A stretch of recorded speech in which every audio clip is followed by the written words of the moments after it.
The summer of 1967 saw over 150 race riots. In June, there were riots in Atlanta, Boston, Cincinnati, Buffalo, and Tampa. In July, there were riots in Birmingham, Chicago, Detroit, Minneapolis, and Milwaukee. And the most destructive riots it was in July in Detroit and Newark, with the newspapers describing them as battles. Battles. By September of 1967, 83 people were dead. Thousands were injured. Tens of millions of dollars worth of property had been destroyed, and entire neighborhoods had been burned. And Lyndon B. Johnson was confused. He had just pushed Congress to pass the Civil Rights Act of 1964 and the Voting Rights Act of 1965. So he was confused. Why are Black people mad? You see, he didn't see the historical and current institutionalized racism or racist policing. He didn't see poverty, homelessness, and joblessness that already existed in Black communities. It slipped his mind that Black men were disproportionately being sent to Vietnam and therefore disproportionately being killed in Vietnam. Johnson was confused. So he said, we need to figure out what is going on. And he appointed a commission, because that's what you do when the country is on fire. Johnson appointed the 11-member Kerner Commission, named for Governor Otto Kerner, Jr. of Illinois. They were appointed on July 28, 1967. The president directed them in very simple terms to document what happened, find out why it happened, and find out how to prevent it. He was hoping, fingers crossed, that outside agitators like communists were the reason for the outbreak. Like I said, fingers crossed. Now, after 7 months, in 1968, the Kerner Commission released its report, and the report said what any Black person and quite a few white people would be able to tell you.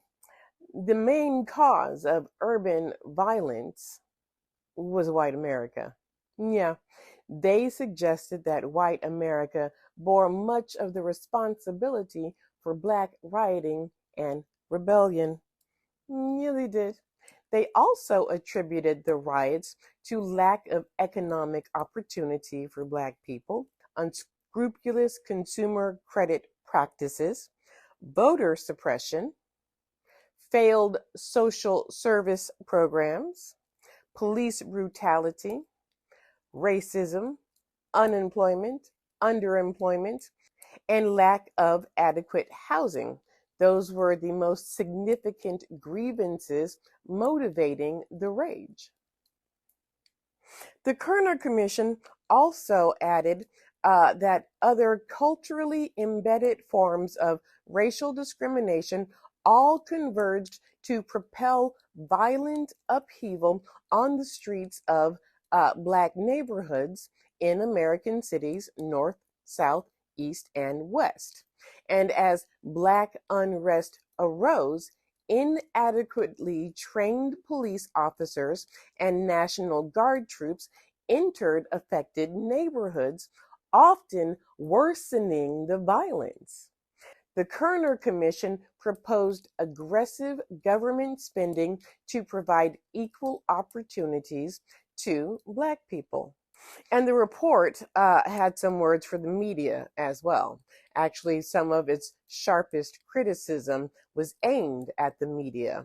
They said the press has too long basked in a white world looking out at it with white men's eyes and white perspective, which has not helped Black America.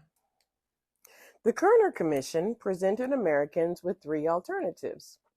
We can, 1, maintain present policies, the inadequate and failing effort to achieve an integrated society.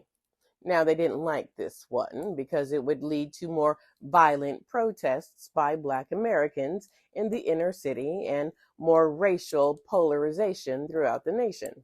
They were like, no, that's a no. Then we've got number 2, adopt a policy of enrichment aimed at improving dramatically the quality of ghetto life while abandoning integration as a goal. The report identified this as the Black Power approach. They didn't like this one either. This one would fail because white society would never share resources equally and racial polarization would accelerate. They were like, yeah, this one doesn't seem like a good goal. So then we've got number 3. We can pursue integration by combining ghetto enrichment with policies which will encourage Negro movement out of Central City area. Now, the Kerner Commission was like, we like this one right here. Yeah. Now, on top of endorsing option number 3, the Kerner Commission also said that they needed to create new jobs, construct new housing, and they recommended that government programs provide needed services. What else? They said that they needed to invest billions in housing programs aimed at breaking up residential segregation. They suggested providing employment for swelling Negro population, opening suburban residential areas to Negroes and encouraging them to move closer to industrial centers. And, okay, side notes. It's not a matter of encouraging them to move closer to industrial centers. It's a matter of the white people letting the blacks move into those areas. Yeah, yeah. You see, the problem is that, let's take Chicago, one of the most segregated cities in the United States. Still, okay. Yeah. Um, so on the paid side of Patreon, we were talking about the Chicago riot of 1919, and we were talking about how all the black people were just like crammed into one section of Chicago, because if they tried to move into like any other section, they're they they threw rocks at them. Um, Sometimes their houses were bombed. Yeah, yeah. This is 1967, and that's still a problem. So it's not an issue of the black people moving out of the ghetto that the government created. It's an issue of the white people not bombing them when they move out of the ghetto that the government created. So there's that. But I digress. Anyway, the other suggestion was training the police on the neighborhood that they were policing. I also read that they suggested hiring black police. That was one of them too. Yeah, yeah. The commission warned that our nation is moving toward 2 societies, one black and one white, separate and unequal. The situation had become even worse because of white backlash against the civil rights movement and continued white flight to the suburbs. White people were following in the footsteps of the radical Republicans of 1866-67. They were over fixing the civil rights of black people, which led to the report's strong indictment of white America. What white Americans have never fully understood, but what the Negro can never forget, is that white society is deeply implicated in the ghetto. White institutions created it, white institutions maintain it, and white society condones it. Now, William S. Pretzer of the National Museum of African American History and the Culture's senior curator called the riots an act of political activism. He says, commonly sparked by repressive and violent police actions, urban uprisings were political acts of self-defense and racial liberation on a mass public scale. Legislative successes at the federal level with the Civil Rights and Voting Rights Acts were not reflected in the daily lives of African Americans facing police misconduct, economic inequality, and segregated housing and inferior educations. And as you can tell from 2020, no one took the Kerner Commission's recommendations. No one. Because no one felt it was necessary.